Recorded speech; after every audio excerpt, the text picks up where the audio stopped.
안녕하세요. 변희사 정배입니다. 조금 안타까운 사례예요. 임신 7개월쯤 뱃속에서 태아가 사사나요 지방병원으로 가서 제왕절개 수술하였고, 제왕절개 수술 이후 몸을 돌리고 아내의 눈이 돌아가며 온몸을 경직하며 가늘게 떠는 듯 했다.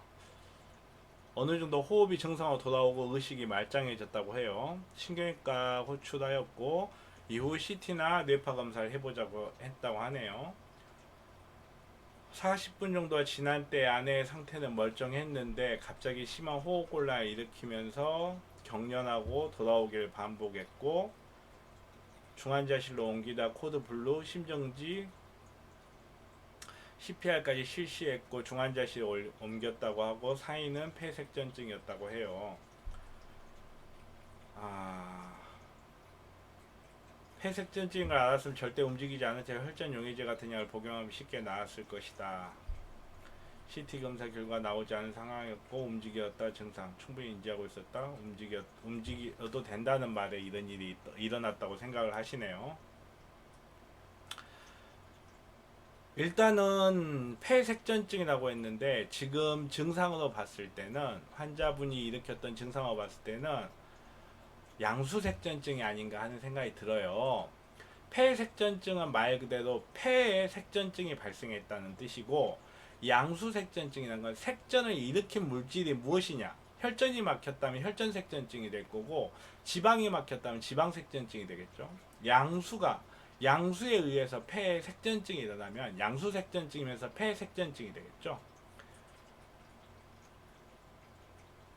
제왕절개 수술이나 사산 이후에 양수색전증은 훨씬 더 잘 발생할 수 있습니다. 양수색전증 같은 경우에 여러 가지 증상이 발생할 수 있는데, 갑작스러운 호흡곤란과 호흡 정지 증상, 청색증, 혈액응고 발작과 유사한 행동 등이 있었다 부분에서 양수색전증과 굉장히 유사하게 느껴지시죠? 물론 질문자가 질문하신 내용만으로 양수색전증이라고 단언할 수는 없습니다. 수술 이후에 다른 원인으로 해서 혈전색전증이 발생하는 경우도 많기 때문에 반드시 그렇다라고 말할 수는 없지만, 양수색전증의 경우에는 의료사고는 맞지만 불가항력적 의료사고에 해당하게 될 것입니다. 양수색전증은 현재까지는 예방할 수 있는 방법도 치료할 수 있는 방법도 그다지 많이 알려져 있지도 않아요. 모성 사망률 굉장히 높습니다.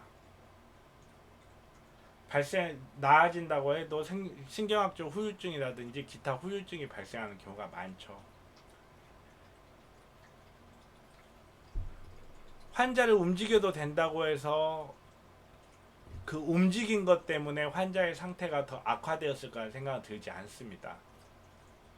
설사 혈전색전증으로 인한 폐색전증이라 하더라도 혈전용해제 같은 걸 복용하고 쉽게 나을 거라는 장담은 그 누구도 할 수 없어요.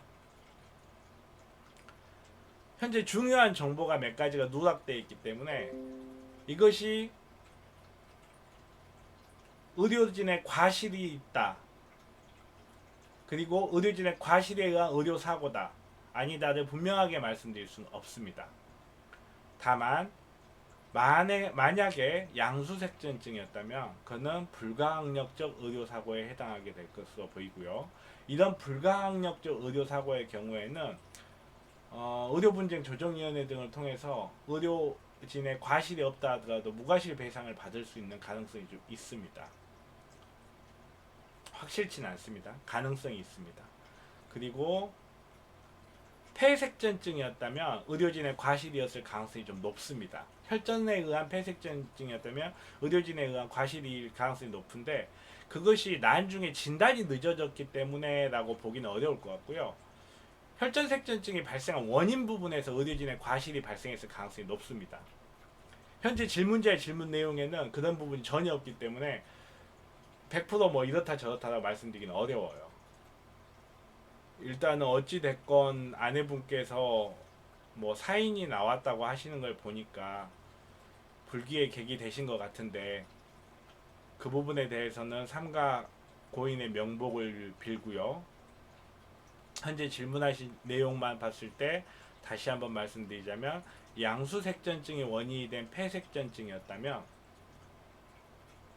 의료진의 과실을 묻기 어렵습니다. 하지만 혈전색전증이었다면 의료진의 과실이 있을 가능성이 높습니다.